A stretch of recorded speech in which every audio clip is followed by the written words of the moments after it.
जो ईमानदार है, जो मेहनती है, उसको अंदर आने से रोका जाता है। ये बुनियादी मूलभूत भावना है आरक्षण की जरूरत। वो करप्ट है, वो बेईमान है, उनको कुछ करना नहीं आता, यही तो उसका नतीजा है। जीडीपी इतना ज्यादा, ऐसा तो है क्या कह रहा है, जो हजारों साल से जहां जाता था 1 से 2% लोगों के पास, देश भी कमजोर हो रहा है क्योंकि इनएफिशिएंट है और सबका हाथ भी मार है। और उसके बाद ड्रामा कि पब्लिक में कोई कमी नहीं है, इस गलत फहमी मत है ना। अगर सिर्फ लीडर उनके पैरों में बेड़ियां डालते हैं, जो उनको गुमराह करते हैं, वो हट जाए तो अपने आप संभाल लेंगे। 2 अप्रैल को भी संभाल लिया था। और जो भी ये सीएनआरसी के प्रोटेस्ट हुए थे, जिनको सबसे पिछड़ा कहा जाता है, मुस्लिम महिलाओं को, अनपढ़ है, ये है, वो है, घर से बाहर नहीं निकलती, उन्होंने पूरी सरकार को अकेले संभाल लिया।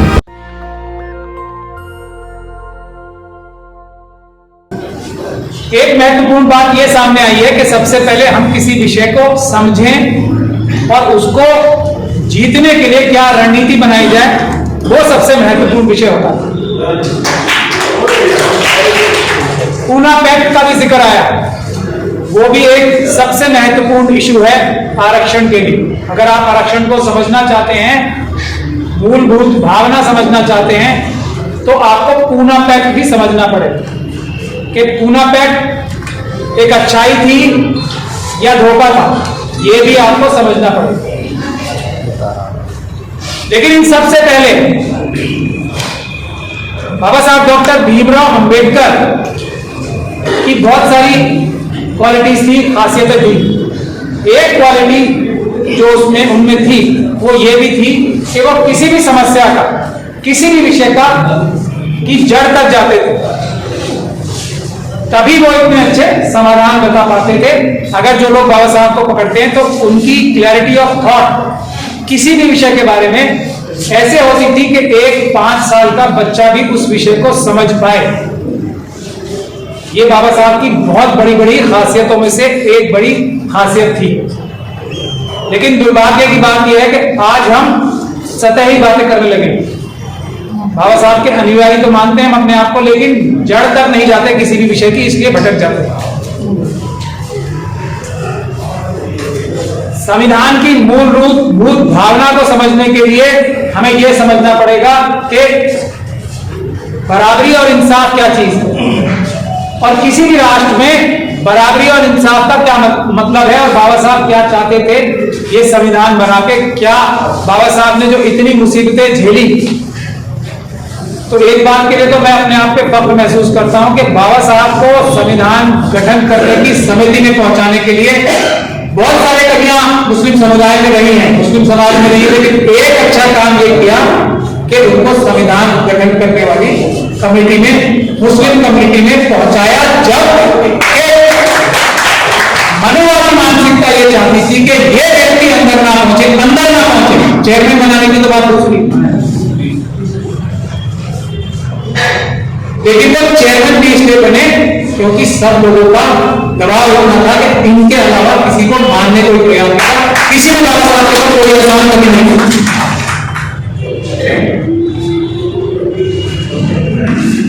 चेयरमैन बनने के बाद आप सोच सकते हैं कितनी परेशानियां आई होंगी। जिस व्यक्ति को अंदर नहीं जाने देना चाहते थे, उस वक्त व्यक्ति को काम करने दिया होगा क्या आराम से, जो चारों तरफ लोगों ने घेर रखा।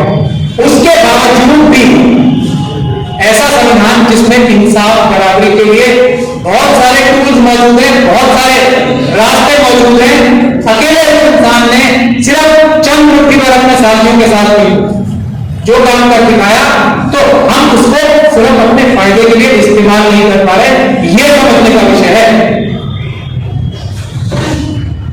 तो अब मैं इस बात को कहने के बाद आप लोगों से ये नम्र निवेदन करना चाहता हूं कि हमारा राष्ट्र यानी कि नेशन होता क्या है, उससे समझ आएंगे आरक्षण के विषय।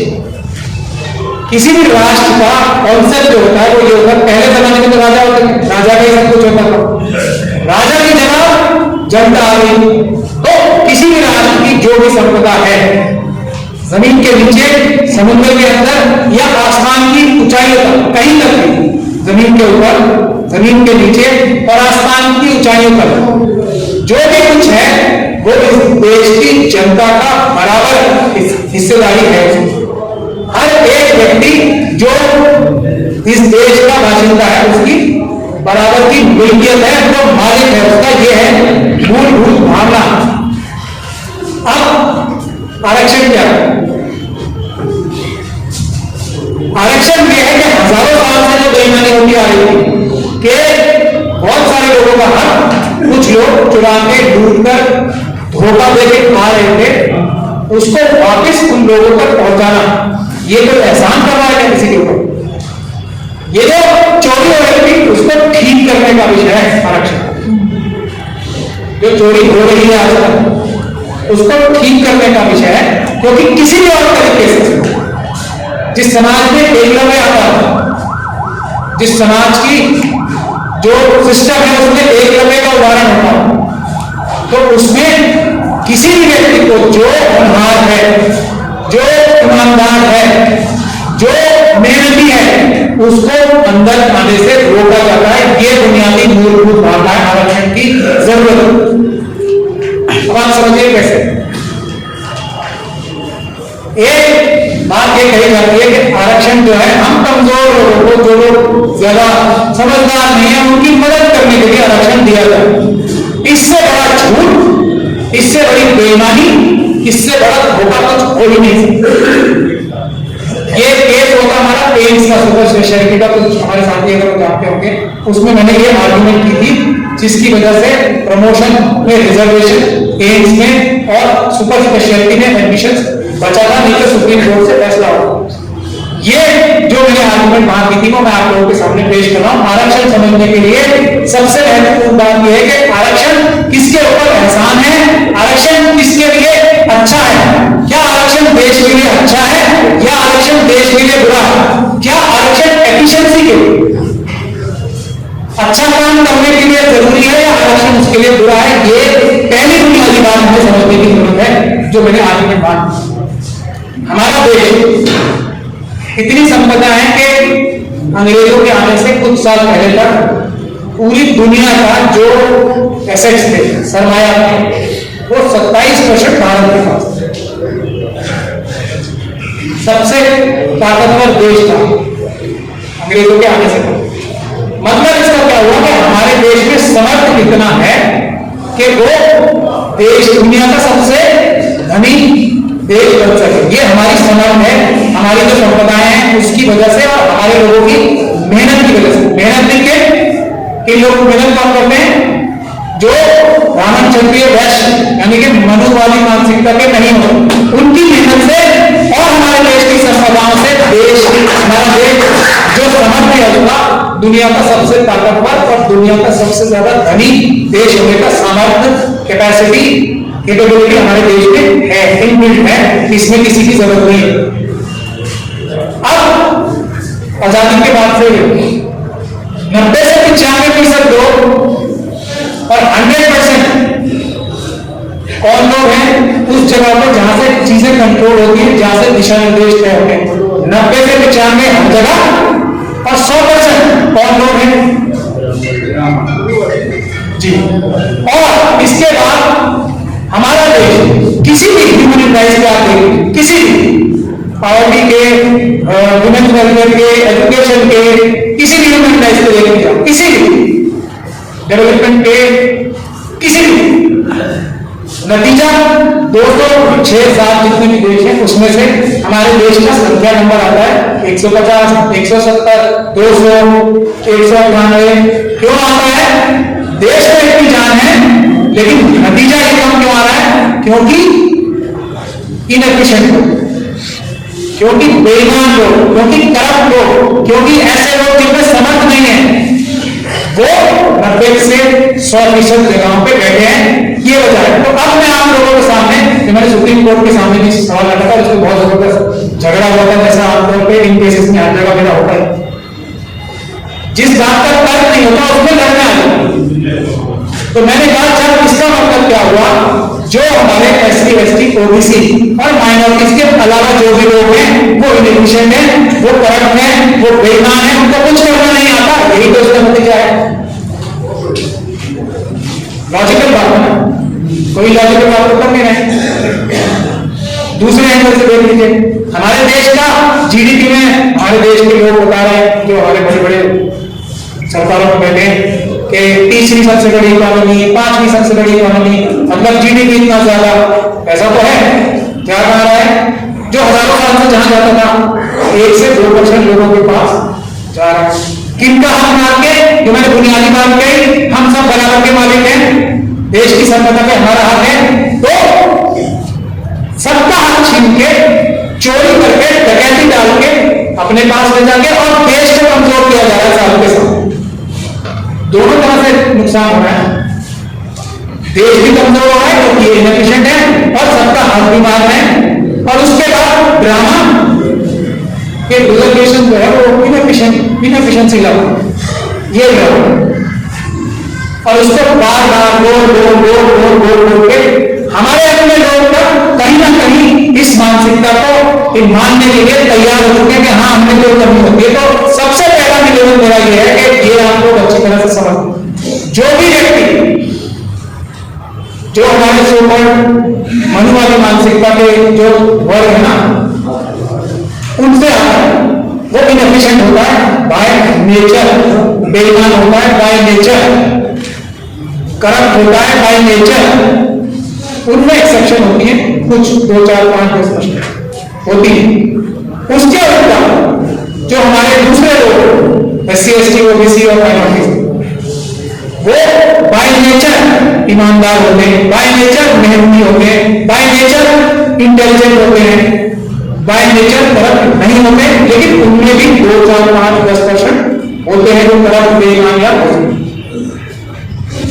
तो ये बात अगर हम अपनी पूरी तरीके से विश्वास करके अपने अंदर पहले विश्वास पैदा करेंगे और इस तरीके से डील करना शुरू करेंगे, कोई भी अगर हमें ये कहता है कि हम तुम्हें आरक्षण दे रहे हैं तो हम देश का नुकसान करके दे रहे हैं या एफिशिएंसी कम करके दे रहे हैं, तो उसको जवाब ये देना और सबसे पहले अपने मन में ये मानना कि आरक्षण की वजह से ही जो देश थोड़ा बहुत बचा हुआ है ना, नहीं तो ये लूट के सब हाथ में बचा हुआ है सिर्फ तो आरक्षण की वजह से, कि कहीं ना कहीं कोई ना कोई हमारा कहीं ना कहीं किसी पद पे बैठा है जो ये लूट के डकैती मार के भागना चाहते हैं कहीं तो, ये सच्चाई है। हम इसको साबित कर सकते हैं, हमने सुप्रीम कोर्ट में भी साबित किया और हम किसी भी लेवल पे जाके किसी भी प्लेटफॉर्म पे टोटल डिबेट करने को तैयार हैं इस बात के लिए। ये जेनेटिक्स है, ये साइंस है, इसमें हम कोई मंतव्य या इलॉजिकल बात नहीं करते, इसका डेटा की बात हम पेश कर सकते हैं, हमने किया भी, बहुत सारे हमारे लोगों ने किया भी। तो अब सॉल्यूशन, आरक्षण बाबा साहब का पहला आइडिया भी ये प्लान बी या मजबूरी है, क्योंकि हमारे लोगों ने बाबा साहब का साथ नहीं दिया, इस वजह से मजबूर होगी बाबा साहब को, मजबूरी है, और उनको इमोशनल ब्लैकमेल किया गया इतना ज्यादा कि तुम्हारे लोग मार दिए जाएंगे, राइट शुरू हो जाएंगे उनके खिलाफ, तो तुम जो है पूना पैक मान, वरना बाबा साहब का जो ओरिजिनल आइडिया था, बुनियादी आइडिया था, जिसकी जितनी संख्या भाई उतनी उसकी हिस्से क्या कि जो भी प्रजा है वो इस देश के सभी चीजों के बराबर की मालिक है। तो अगर शेड्यूल कास्ट कम्युनिटी 17% है तो इस देश की हर एक चीज पर 17% वो मालिक है। उसका तरीका क्या होगा, जब अपने लोगों को जिता के भेजेंगे, जब जो जीत के जाएगा उसे पता होगा कि मैं सिर्फ और सिर्फ किसी पॉलिटिकल पार्टी के टिकट की वजह से नहीं जीतूंगा, मैं सिर्फ और सिर्फ अपने लोगों की वजह से जीतूंगा। अगली बार अगर मुझे जीतना या जीतने के बारे में ख्वाब भी लेना तो अपने लोगों को खुश करके रखना पड़ेगा। वो होती है असली रिप्रेजेंटेटिव डेमोक्रेसी, जिसको नहीं होने देगी। और इस देश में समस्या कुछ नहीं होगी, क्योंकि समाधान एक ही है कि जब ईमानदार लोगों की सरकार आएगी, SC, ST, OBC और माइनॉरिटीज के लोगों की सरकार आएगी तो सब अच्छा हो जाएगा। ये है फाइनल सॉल्यूशन। क्यों? उसमें देखिए और इतना आसान भी होगा क्योंकि 1, 2, 3% लोग 97% हिस्सा दबा के बैठे हैं। तो हम लोगों को अपने आपस में से लोग नहीं मिलेंगे, इतने पोस्ट और इतनी जगहें और इतने बिजनेस, इतनी जग और हर जगह इतनी जगहें बन जाएंगी, हम लोगों को ढूंढते ढूंढते मिलेगा। तो ये था बाबा साहब का ओरिजिनल आइडिया। अब उनको किस तरीके से विपरीत परिस्थितियों इसके लिए मजबूर होना पड़ा, उसका नतीजा यह है कि 131 मेंबर ऑफ पार्लियामेंट, मैं अपने मुस्लिम समाज को ध्यान जाता हूं इस बात का उदाहरण रखा कि शेड्यूल ट्राइब की हालत आज भी, बावजूद इसके 131 MP हर बार पार्लियामेंट में जाते हैं, जो हालत देख लो, इससे काम होने वाला नहीं। हम अगर इसकी बुराई अपने लोगों को जाते जो जीत के जाते तो वो भी किसी हद तक तो ठीक है, लेकिन ज्यादा हद तक ठीक नहीं। उसका भी मैं एग्जांपल देता हूं। जो काम हमारे देश के SC ST OBC और माइनॉरिटीज ने बाबा साहब के साथ किसी ने कम किसी ने ज्यादा उनका साथ नहीं दिया, वही आज भी हमारे जो मजबूरी में पॉलिटिकल पार्टी से जीत के लोग जाते हैं। आज मैं चलिए बैठे हमारे मंत्री जी, उसी का उदाहरण देता हूं अभी, और मैंने ये देखा है मुझे दिल में नस्ल की तरह बात करती है। अभी इनके मुख्यमंत्री यहाँ आ जाए तो इनको छोड़ के आप सब उनसे मिलने भागोगे, ये है एक बहुत बड़ी वजह।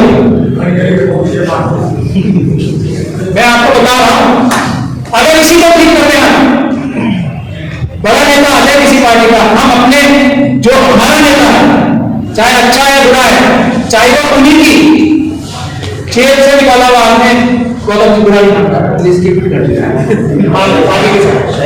मैं सच्चाई बोल रहा हूँ, चाहे वो उनकी जेल का व्यक्ति क्यों ना हो, उसको भी वो इस तरह नहीं देख सकते। अगर हम उस व्यक्ति के पास भी जाके खड़े रहेंगे, भले ही प्राइम मिनिस्टर आ जाए, रातों रात इतनी बदल जाएगी जो हमारे लोग किसी भी तरह से हमारे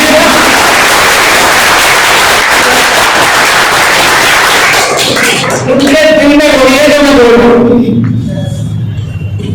चाहे वो बोल पाए ना पाए, हालात के जिम्मेदार मैं ये समझता हूं 75% हम लोग हैं। उसकी वजह मैंने एक छोटी सी बता दिया, गांधी जी के पीछे हमारे लोग गए थे बाबा साहब को छोड़ के, ये जो ज्यादती हमने की ना बाबा साहब के साथ, उसका अंजाम हम भुगत रहे, उसका अंजाम भुगत रहे हैं अपने आप के, अपने बुजुर्गों के गिरेबान में, अपने बुजुर्गों से हमें पूछनी चाहिए। आज भी वही कर रहे हैं।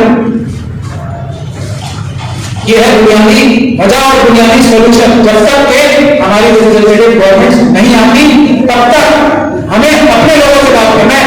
अगर XYZ मंत्री जी यहाँ बैठे गौतम साहब नहीं जाए किसी से मिलने चाहिए, मिनिस्टर से इनके पीछे हैं, इनसे कहें। मैं आपको बता रहा हूं, मुस्लिम और शेड्यूल कास्ट कमेटी ने मिलकर इस दिल्ली सरकार की 80% से ज्यादा सीटें जिताई।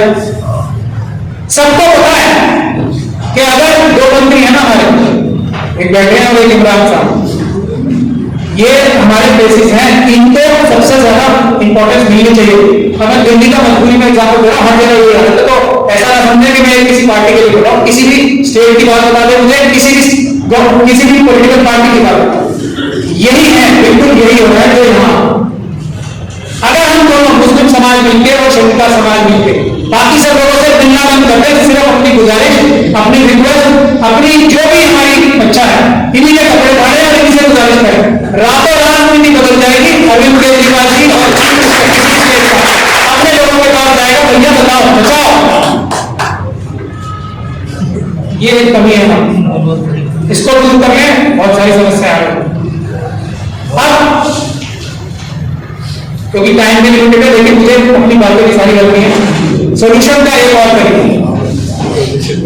ये भी टेम्परेरी तरीका है, ये परमानेंट सोल्यूशन नहीं है। परमानेंट सोल्यूशन में बता चुका हूं, जब अपनी सरकारें आएंगी जब भी परमानेंट सोल्यूशन है, नहीं तो नहीं। परमानेंट सोल्यूशन से पहला दूसरा सोल्यूशन, हम लोग डिपेंडेंस जो है जुडिशरी पे बहुत ज्यादा है। मैं वकील हूं, मैं उसके बाद में बात, जुडिशरी पे हमारा अथाह विश्वास होना भी चाहिए, सिस्टम है हमारा, बाबा साहब करना है। लेकिन 4 सुप्रीम कोर्ट के जज खुद आगे कह चुके हैं, जो कि किस मानसिकता के लिए आप जानते हो कि हम पे दबाव है, जनता सामने आए और हमें बचाए, प्रेस कॉन्फ्रेंस करके। उसका दूसरा एग्जाम्पल मैं देता हूं आपको।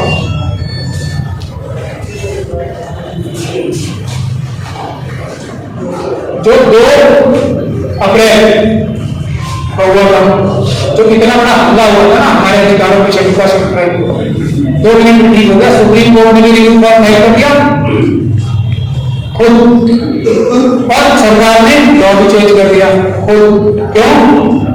क्योंकि प्रदर्शन हुआ, शांतिपूर्ण ढंग से प्रदर्शन पे हमारी इंडिपेंडेंस, हमारी किसी भी समस्या के लिए मेरे ख्याल से 80 से 90% होनी चाहिए। अदालतों पे, सरकारों पे, हमारे मेंबर ऑफ पार्लियामेंट, हमारे जो एमएलए एमपी मंत्री हैं उन पे 10 से 20% डिपेंडेंस होनी चाहिए। सारे न्यायपालिका को मिला के और सारी सरकार की जो भी संस्थाएं हैं उनको मिला 80% हमारा जो ध्यान होना चाहिए आंदोलन पे होना चाहिए, पीसफुल प्रोटेस्ट पे होना चाहिए। सब समस्याएं दूर होंगी जब तक के हमारी सरकार की।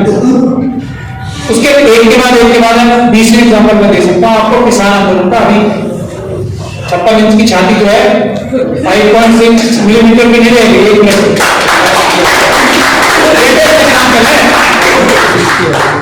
पर हम लोग तो किसान आंदोलन से बहुत बड़ा आंदोलन सिर्फ मुस्लिम कम्युनिटी और schedule caste community, schedule tribe community करके दिखा चुके 2 अप्रैल को और सीएनआरसी का प्रोटेस्ट। हम लोगों में तो कितनी ताकत है, सिर्फ हमारे लीडर जिसकी वजह से। मैं मुस्लिम समाज में भी जाके यही बोलता हूँ कि पब्लिक में कोई कमी नहीं है, इस गलत फहमी मत है ना। अगर सिर्फ लीडर उनके पैरों में बेड़ियां जो डालते हैं, जो उनको गुमराह करते हैं, वो हट जाए तो अपने आप संभाल लेंगे। 2 अप्रैल को भी संभाल लिया था। और जो भी सीएनआरसी के प्रोटेस्ट हुए थे, जिनको सबसे पिछड़ा कहा जाता है, मुस्लिम महिलाओं को अनपढ़ है, ये है, वो है, घर से बाहर नहीं निकलती, उन्होंने पूरी सरकार को अकेले संभाल लिया।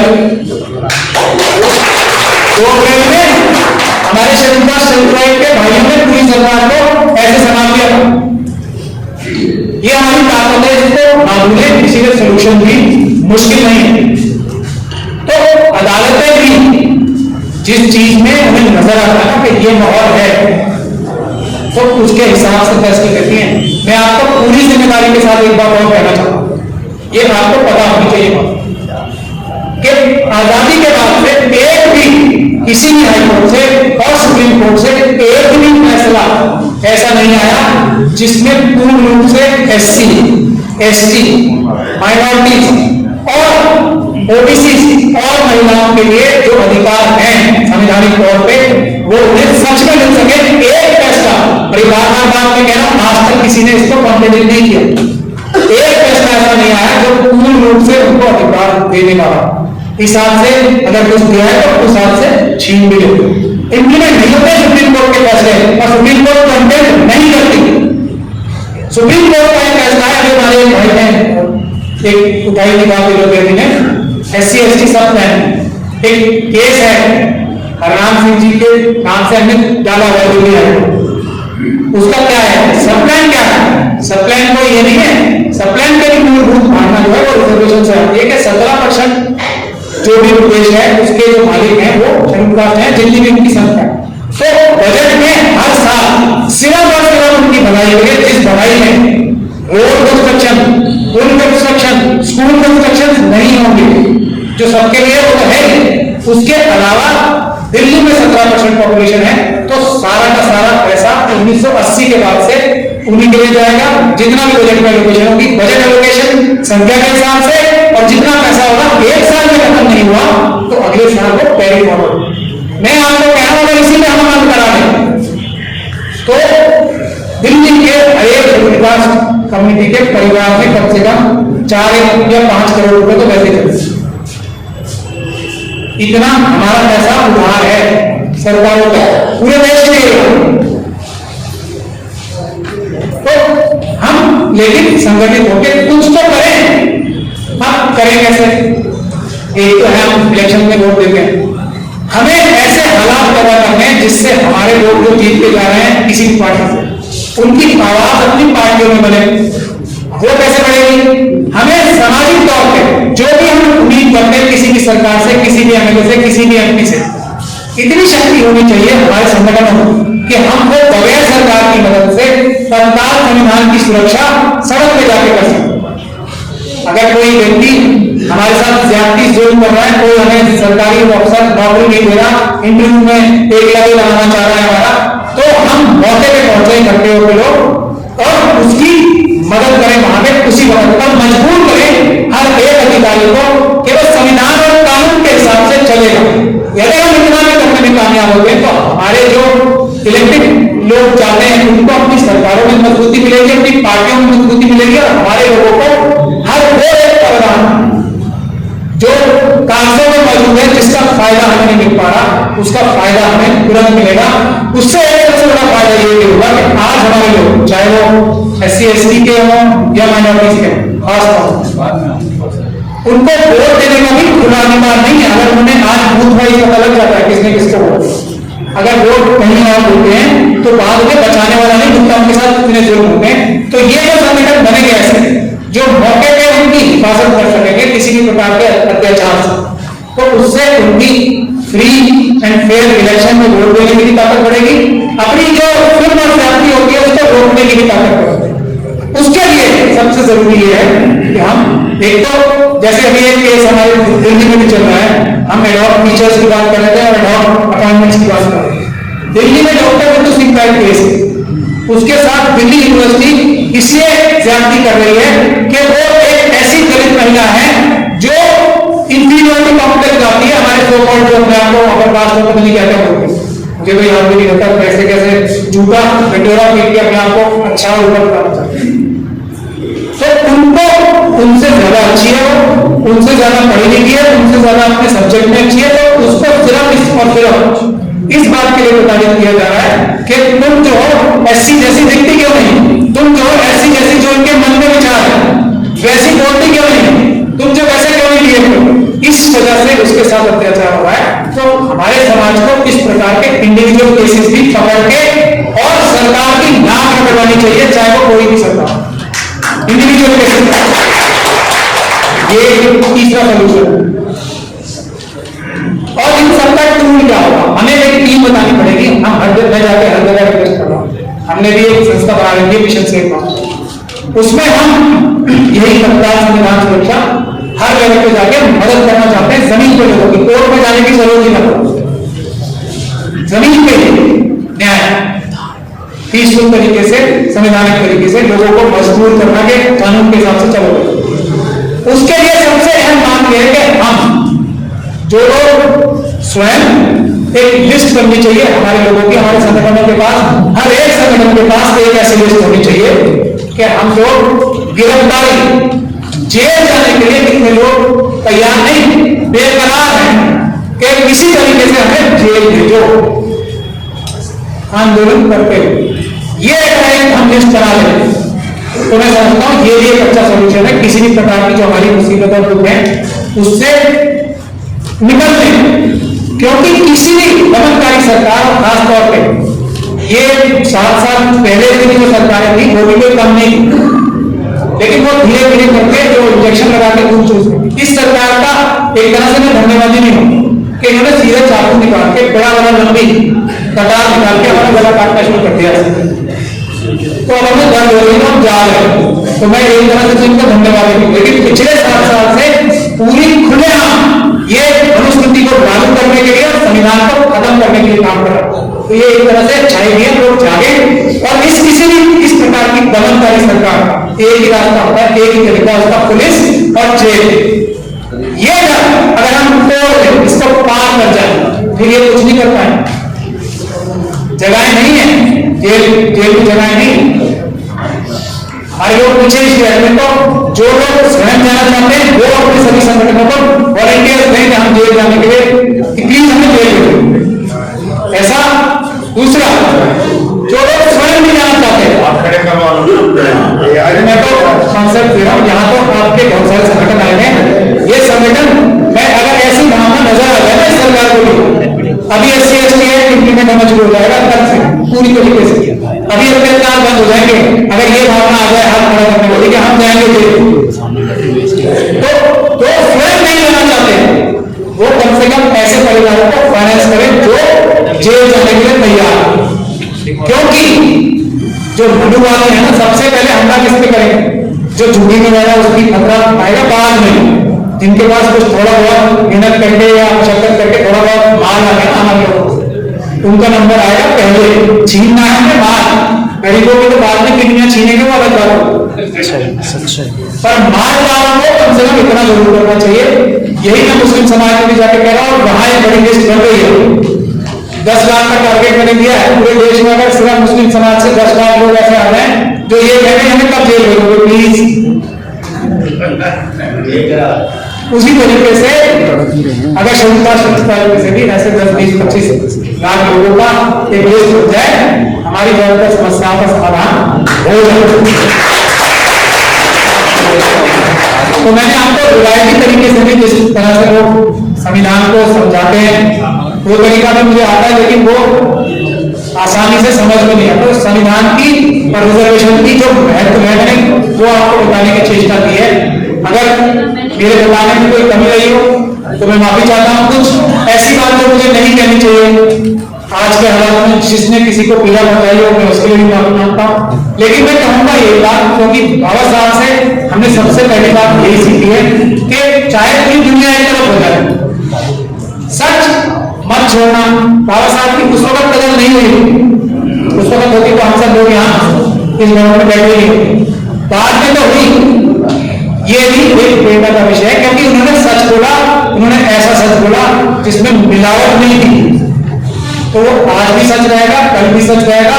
पर हम सब अगर एक चीज और आखिरी बता रहा हूं मैं आपको, इससे भी बड़ी साजिश जो सबसे बड़ी थी, मुस्लिम समाज भी बाबा साहब के लिए देश का बंटवारा नहीं होता अगर बाबा साहब को प्रधानमंत्री बना दिया, क्योंकि जो मुस्लिम समाज बाबा साहब को संविधान गठन करने की समिति में भेज सकता, उनको प्रधानमंत्री बनने के लिए तैयार था। लेकिन मनवादी मानसिकता ने देश को तोड़ना कबूल किया, बाबा साहब को प्रधानमंत्री बनाना कबूल नहीं किया। ये है सच्चाई, जिन चीजों को हमें समझना चाहिए और अमल करना चाहिए। बाकी सब लोग बहुत सारी बातें जानते ही हैं, मैं उनपे डिटेल में नहीं जाना चाहता, लेकिन मूलभूत रूप से अगर तरक्की करनी है, अगर एफिशिएंसी लानी है तो रिजर्वेशन जरूरी है। और रिजर्वेशन मेरे ख्याल से जो शेड्यूल ट्राइब और ओबीसी की कम्युनिटीज है उनका बैकलॉग भी इतना है, अगर मैं लेक्चर देने लगूं तो बात हो जाएगी, यहाँ पे मैं देना नहीं चाहता। तो कम से कम भी अपनी संख्या से ज्यादा, जितना भी ज्यादा रिजर्वेशन मिलेगा उतना ज्यादा ये देश तरक्की करेगा, उतना ज्यादा ये देश ताकतवर बनेगा, उतना ज्यादा हम सब लोग इज्जत से रह पाएंगे। जय हिंद, जय भारत, जय संविधान। नेशनल दस्तक की आपसे गुजारिश है कि अगर इसको बचाना चाहते हैं तो नेशनल दस्तक को सब्सक्राइब करने के लिए रेड कलर के सब्सक्राइब बटन को दबाएं, फिर बेल आइकन की घंटी दबाएं। नेशनल दस्तक को बचाने के लिए बहुत जरूरी है कि हर खबर को शेयर करें, लाइक करें, कमेंट जरूर करें।